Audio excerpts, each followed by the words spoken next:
نحمده ونصلي ونسلم على رسوله الكريم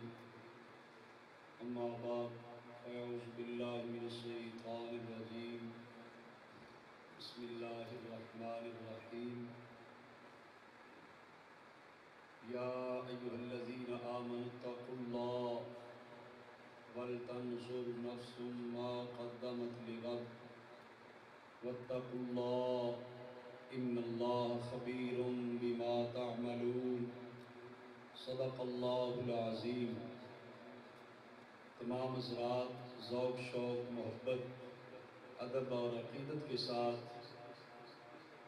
بارگاہ مصطفیٰ کریم صلی اللہ علیہ وآلہ وسلم میں صلاۃ و سلام کا نذرانہ پیش کریں۔ الصلاۃ والسلام علیک یا سیدی یا رسول اللہ وعلی آلک واصحابک یا سیدی یا حبیب اللہ۔ الصلاۃ والسلام علیک یا سیدی یا رحمۃ للعالمین وعلی آلک واصحابک یا سیدی یا محبوب رب العالمین۔ مولایا صلی وسلم دائما ابدا علی حبیبک خیر الخلق کلہم۔ یا رب بالمصطفیٰ بلغ مقاصدنا واغفر لنا ما مضى یا واسع الکرم۔ یا اکرم الخلق ما لی من الوذ به سواک عند حلول الحادث العمم۔ رب صل وسلم دائما ابدا علی حبیبک خیر الخلق کلہم۔ اللہ رب العزت جل جلالہ وعم نوالہ وعظم شانہ کی حمد و ثنا اور اس کے پیارے رسول نبی مکرم نور مجسم شفیع معظم تاجدار عرب و عجم حبیب کبریاء احمد مجتبیٰ حضرت سیدنا محمد مصطفیٰ صلی اللہ علیہ وآلہ وسلم کی بارگاہ بے کس پناہ میں ہدیہ صلاۃ و سلام عرض کرنے کے بعد انتہائی عزت و تکریم کے لائق تمام بزرگوں، دوستوں، سامعین محترم، بالخصوص خطیب اہل سنت حضرت صاحبزادہ مولانا احتشام الحق رضوی صاحب زیدہ شرفہ، خطیب اہل سنت حضرت مولانا محمد رفیق احمد جلالی صاحب زیدہ مجدہ، فاضل محتشم علامہ محمد واجد سعید نقشبندی صاحب، دیگر آج کی اس بابرکت محفل پاک میں شریک علماء کرام،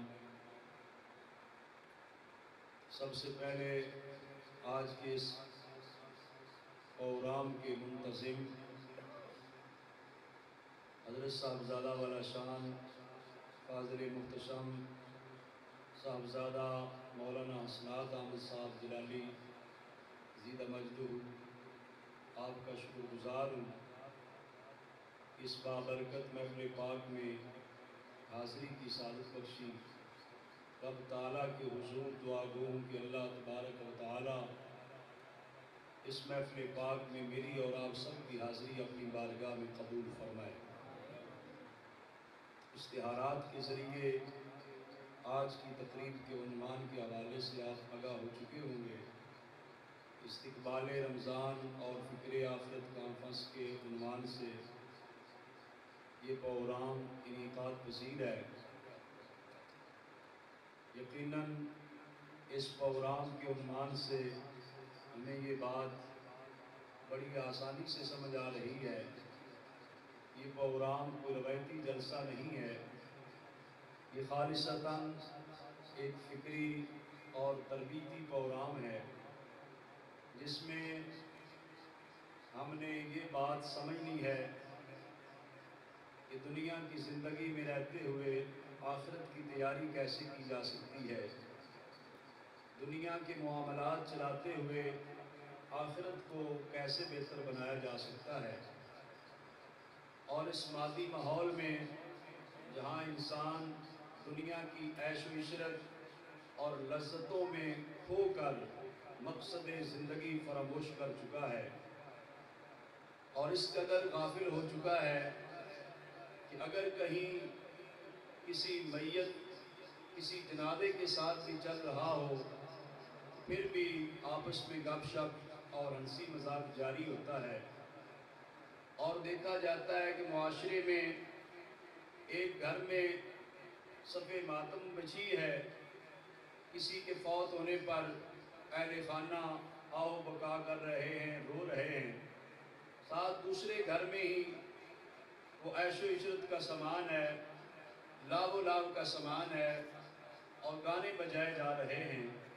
یعنی ایک دوسرے کے ساتھ وہ ہمدردی نہیں ہے جو ایک اسلام کی نقطہ نظر سے ہو، اور پھر کسی کے جانے کا غم نہیں ہے، اور دنیا کے ماحول کے اندر دنیا کا کاروبار چلاتے اس قدر آخرت بھلا چکے ہیں کہ کسی معاملے میں بھی آخرت ہماری نظر نہیں آتی، حالانکہ دین اسلام مکمل ضابطہ حیات ہے جو زندگی کے تمام مراحل اور تمام لمحوں میں رہنمائی کرتا ہے۔ کوئی مرحلہ کوئی لمحہ ایسا نہیں ہے جس میں دین اسلام رہنمائی نہ کرے، خواہ انسان گھر میں ہو، دکان پہ ہو، دفتر میں ہو، میدان میں ہو، جہاں کہیں بھی ہو، بازار میں ہو، مسجد میں ہو، ہر جگہ دین اسلام رہنمائی کرتا ہے، ہدایت دیتا ہے۔ لیکن ہماری بدقسمتی کہ ہم دین اسلام کی تعلیمات نہ سمجھنے کی وجہ سے دنیا کی رنگینیوں میں کھو گئے اور دنیا کا مقصد اور مقصد زندگی بھول چکے ہیں، اور اس قدر غفلت میں زندگی بسر کر رہے ہیں کہ پوری زندگی گزر جاتی ہے، اللہ تبارک و تعالیٰ کے حضور سر بسجود ہونے کا موقع نہیں ملتا، اللہ تبارک و تعالیٰ کے احکام کو سمجھنے کا موقع نہیں ملتا، اللہ تبارک و تعالیٰ کے احکام اور تعلیمات پر عمل نہیں ہوتا۔ تو یہ غفلت کی زندگی دنیا کی محبت، دنیا کی حرص، ہوس اور لالچ میں گم ہونے کی وجہ سے ہے۔ جس وقت ہم دنیا سے پیار کرتے ہیں، دنیا کے ساتھ اتنا لگاؤ لگا لیتے ہیں کہ ہمیں آخرت یاد بھی نہیں رہتی، اپنی قبر کا کبھی خیال نہیں آتا، موت آنے کے بارے میں کبھی ہم نے سوچا نہیں ہے، حالانکہ ہم لوگوں کے جنازوں میں شریک ہوتے ہیں، اپنے ہاتھوں سے میتیں اٹھاتے ہیں، غسل کرتے ہیں، کفن پہناتے ہیں اور قبروں میں دفن کرتے ہیں، مٹی ڈالتے ہیں، سب کچھ آنکھوں سے دیکھتے ہیں، لیکن کبھی ہماری زندگی میں تبدیلی نہیں آتی کہ جو یہ منظر اور یہ ماحول دیکھنے سے پہلے حال تھا وہ حال بدلتا نہیں ہے۔ وجہ کیا ہے؟ وجہ صرف اتنی ہے کہ ہمارے دلوں کے اندر دنیا کی محبت اس قدر رچ بس چکی ہے کہ ہمیں قبر کا خیال تک نہیں آتا۔ قبر کے اندر لیٹنا ہے، قبر کے اندر سوال و جواب ہیں، قبر کا عذاب بھی ہے، اس بارے میں کبھی ہم نے سوچا ہی نہیں ہے، اور اس بارے میں بھی سوچنے کی زحمت نہیں ہے کہ دنیا کی زندگی تو چند روزہ ہے اور عارضی ہے، فانی ہے، ختم ہونے والی ہے، ہمیشہ کی زندگی تو آخرت کی زندگی ہے۔ دنیا کے اندر تو رب ذوالجلال نے مختلف آزمائشیں، مختلف بلائیں، مختلف امتحانات رکھے ہیں، ان امتحانات کے مراحل سے گزر کر ان مصیبتوں، تکلیفوں، مشقتوں کو برداشت کر کے جو شخص اللہ اور اس کے رسول صلی اللہ علیہ وسلم کے حکم کے مطابق زندگی بسر کر کے دنیا سے جائے گا، یقیناً وہ کامیاب اور کامران ہوگا۔ جو اللہ تعالیٰ اور اس کے پیارے حبیب علیہ السلام کے احکام کو پسے پشت ڈالے رہے گا اور ایسے ہی زندگی گزار دے گا، وہ جب دنیا سے جائے گا تو قبر کے اندر سوالوں کے جواب کیسے دے گا اور قبر کے عذاب سے کیسے بچے گا، اور پھر قبر سے جب اٹھے گا محشر کے میدان میں رب تعالیٰ کے حضور کیسے حاضر ہوگا، اللہ تبارک و تعالیٰ کے سامنے کیسے جواب دہ ہوگا۔ قیامت کے روز اعمال تولے جائیں گے تو اس نے اگر دنیا میں کوئی عمل کیا ہی نہیں ہے، عمل کیا بھی ہے تو ریاکاری دکھلاوے کے لیے، اس عمل کا کوئی وزن نہیں، کوئی قدر و قیمت نہیں ہے۔ قیامت کے دن اعمال کے ترازو پر، پلڑے پر اس کا کوئی وزن نہیں نکلتا، تو پھر کس قدر ندامت اور شرمندگی ہوگی۔ یہ دنیا تو دار البلا ہے، یہ تو دار الامتحان ہے، یہاں پر تو امتحان اور آزمائش ہوگی، آخرت کی تیاری کرنی ہے۔ تو سامعین محترم، آج کی یہ کانفرنس چونکہ فکر آخرت کانفرنس ہے، جو ہمیں آخرت کی فکر، آخرت کی دعوت دیتی ہے، تو آج ہم سب نے اپنے گریبان میں جھانک کر اپنی گزشتہ زندگی پہ نظر دوڑانی ہے کہ ہم نے زندگی کیسے گزاری، ہمارے جوانی کا آغاز کیسا تھا، جوانی پر کیسے گزار رہے ہیں، یا جوانی گزر چکی ہے، اتنی عمر ہو چکی ہے کیسے گزاری ہے، اور کتنے 70-80 سال تک ہو جاتے ہیں، ہم نے کبھی غور نہیں کیا ہوتا۔ تفسیر ابی اللیث کے اندر آتا ہے، جب بندہ اپنے گزشتہ زندگی پر غور کرتا ہے، اپنے گناہوں پر ندامت اور شرمندگی کے آنسو بہاتا ہے،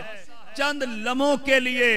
آخرت کی فکر کرتا ہے، یہ غور و فکر کرنا، یہ سوچنا کہ میں کیسی زندگی بسر کر رہا ہوں، میرے معاملات حلال کے ہیں یا حرام کے ہیں، کاروبار جائز ہے یا ناجائز ہے، لوگوں کے ساتھ لین دین شریعت کے مطابق ہے یا شریعت کے خلاف ہے، میری شب و روز کیسے گزرتے ہیں۔ ایک انسان جب اپنی زندگی پہ نظر دوڑاتا ہے اور اس کے اندر وہ آخرت کی بہتری کا سوچتا ہے، جتنا لمحہ، جتنا وقت ایسی فکر میں مبتلا رہتا ہے، تفسیر ابی اللیث میں آتا ہے، بندہ مومن کے لیے ایسی فکر دل کے غسل، دل کی طہارت کا سامان بنتا ہے، دل کے اندر پاکیزگی آتی ہے، دل منور اور روشن ہوتا ہے، دل کا زنگ اترتا ہے، دل جو گناہوں کی وجہ سے تاریک ہو چکا ہوتا ہے، جب بندہ آخرت کی تیاری کے بارے میں غور و فکر کرتا ہے، اپنی زندگی پہ نظر دوڑاتا ہے کہ میں نے زندگی کے اتنے ماہ و سال گزار دیے ہیں، میرے ذمے اتنے فرض تھے جو میں نے ادا نہیں کیے، پنجگانہ نماز فرض تھی وہ ابھی میرے ذمے موجود ہے، روزے فرض تھے وہ میں پورے نہیں رکھ سکا، زکوٰۃ کی ادائیگی صحیح معنوں میں نہیں کر سکا، شریعت کے دیگر احکام پر عمل نہیں کر سکا، حلال حرام کی تمیز نہیں کر سکا، کاروبار کو شریعت کے تقاضوں کے مطابق ڈھال نہیں سکا۔ جب انسان ایسی فکر اور ایسی سوچ کے اندر بیٹھتا ہے، جتنا وقت اس کا اپنے بارے میں سوچنے میں وقت گزرتا ہے، یہ فکر اور یہ سوچ بندے کے دل کو غسل دیتی ہے، دل کو پاک صاف بنا دیتی ہے، دل کے اندر ندامت اور شرمندگی آتی ہے، پھر انسان توبہ کی طرف آتا ہے، رجوع اللہ کی توفیق ملتی ہے، اس بھولے اور اس بھٹکے ہوئے انسان کو اپنے خالق اور مالک کی طرف دوبارہ لوٹ کے جانے کی سعادت ملتی ہے۔ تو سامعین محترم، یہ صرف اس صورت میں ہو سکتا ہے کہ جب ہم اپنے اعمال پہ نظر دوڑائیں، اپنے معاملات کو دیکھیں، اپنی زندگی پہ نظر دوڑائیں، اپنے افعال، اقوال، کردار کو دیکھیں، زبان سے ہم نے آج کے دن کتنی باتیں کی ہیں، کیسی باتیں کی ہیں، کن لوگوں کے ساتھ باتیں کی ہیں، باقاعدہ طور پہ آتا ہے سلف صالحین کی سیرت میں کتنے بزرگوں کا یہ طریقہ ہوتا تھا، اپنے پاس نوٹ اور قلم، اپنے پاس پیپر رکھتے، کاغذ رکھتے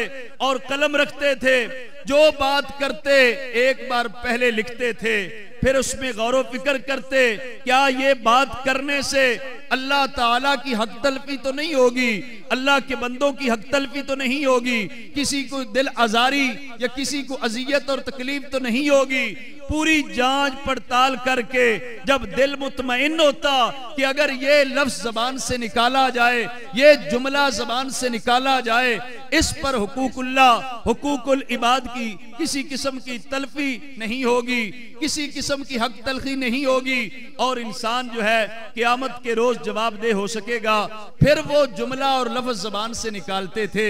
اتنی احتیاط کے ساتھ زندگی بسر کرنے والے لوگ تھے، وہ اس حقیقت کو جانتے تھے جب ہم نے مر جانا ہے، قبر کے اندر ہم سے پوچھا گیا تو کیا جواب دیں گے، قیامت کے روز رب تعالیٰ کے حضور نامہ اعمال جب رکھا جائے گا، قرآن مجید کہتا ہے نامہ اعمال کے اندر تو صغیر کبیر، چھوٹی بڑی، خشک و تر، ہر چیز لکھی ہوگی، جو ہماری زبان نے بات کہی ہوگی وہ بھی موجود ہوگی، ہمارے قدم چل کے کسی جگہ پر، اچھی جگہ پر مسجد میں گئے ہوں گے وہ بھی لکھے گئے ہوں گے، اگر کسی سینما گھر کی طرف یا فحاشی بے حیائی کے اڈے کی طرف ہمارے قدم معاذ اللہ چل کے گئے ہوں گے، وہ بھی نامہ اعمال میں موجود ہوں گے. یعنی ایک ایک نقل و حرکت، قول و فعل، زبان کی حرکت، ہر چیز جب سامنے آئے گی، پھر انسان اس وقت کہے گا یا ویلتنا،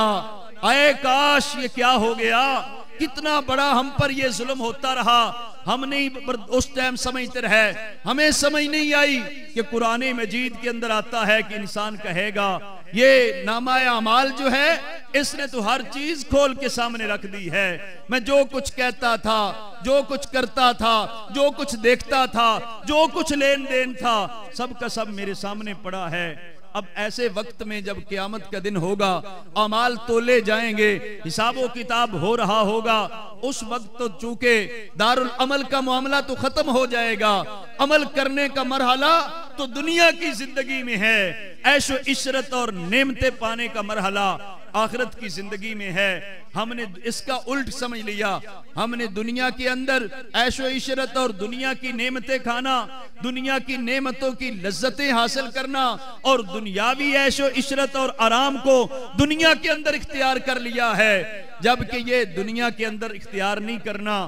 یہ تو دنیا کے اندر محنت اور مشقت کر کے اپنے معاملات کو شریعت کے مطابق ڈھالنا ہے اور اپنے آرام کو ختم کر کے اللہ رسول کے حکم کے مطابق عبادت اور بندگی کرنی ہے. دنیا کے اندر نفع فائدہ حاصل کرنا ہے، وہ شریعت کے حکم کے مطابق حلال اور جائز طریقے سے حاصل کرنا ہے. خواہ کاروبار سے تھوڑا نفع ملے پھر بھی جائز طریقے سے، کہیں سے خسارہ نظر آ رہا ہو پھر بھی جائز اور حلال طریقے سے کاروبار کرنا ہے. اس لیے کہ دنیا کے اندر اگر تھوڑی نعمتیں ملیں گی، تھوڑا نفع اور تھوڑی پرافٹ ہوگی، پھر بھی کاروبار چل جائے گا. آخرت کے دن اگر یہ دنیا کے اندر ہم نے حلال حرام کی تمیز نہ کی تو رب تعالیٰ کے حضور کیا جواب دیں گے. تو سامعین محترم، جو قرآنی آیت میں نے پیش کی ہے اس میں بھی اللہ تبارک و تعالیٰ نے ایمان والوں کو ڈائریکٹ خطاب کرتے ہوئے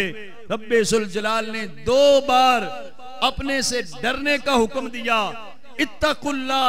اللہ فرمایا، اللہ سے ڈرو، اللہ سے ڈرو. تقوی پرہیزگاری اختیار کرنے کا حکم دیا، خوف خدا اور خشیت الہی کا درس دیا، اور رب ذوالجلال نے درمیان میں فرمایا وَلْتَنْظُرْ نَفْسٌ مَا قَدَّمَتْ لِغَدٍ، چاہیے کہ ہر انسان غور و فکر کرے. رب تعالیٰ فرماتا ہے وَلْتَنْظُرْ نَفْسٌ مَا قَدَّمَتْ لِغَدٍ، ہر انسان سوچے، ہر نفس غور و فکر کرے کہ ما قدمت لغد، کل کے لیے میں نے کیا آگے بھیجا ہے، کل کے لیے میں نے کیا تیاری کی ہے، کل کے لیے آج میں نے کون سا عمل کیا ہے جو کل مجھے کام دے گا. اس کل سے کون سا کل مراد ہے؟ آنے والا کل مراد نہیں ہے، اس کل سے مراد آخرت کا دن مراد ہے. پوری دنیا کی زندگی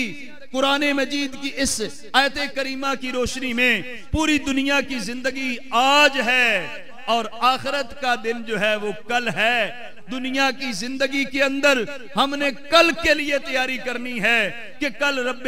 رب ذوالجلال کے حضور پیش ہوں گے تو کون سے ہمارے اعمال ہیں جو ہمیں کام آئیں گے. آج اگر ہم نے غور و فکر نہ کیا، قرآن کی اس دعوت پہ لبیک نہ کہا، تو یقیناً قیامت کے روز پھر مشکلات ہوں گی، قیامت کے روز ندامت اور شرمندگی ہوگی، قیامت کے روز کا بڑا سخت عذاب ہوگا. لیکن اس وقت ہم کر کچھ نہیں سکیں گے، اس لیے کہ وقت ہاتھ سے گزر چکا ہوگا. ہر کام کا ایک وقت ہوتا ہے، اگر اس وقت کو ضائع کر دیا جائے تو پھر بعد میں وہ وقت ہاتھ نہیں آتا. تو لہٰذا جس انسان کو رب ذوالجلال نے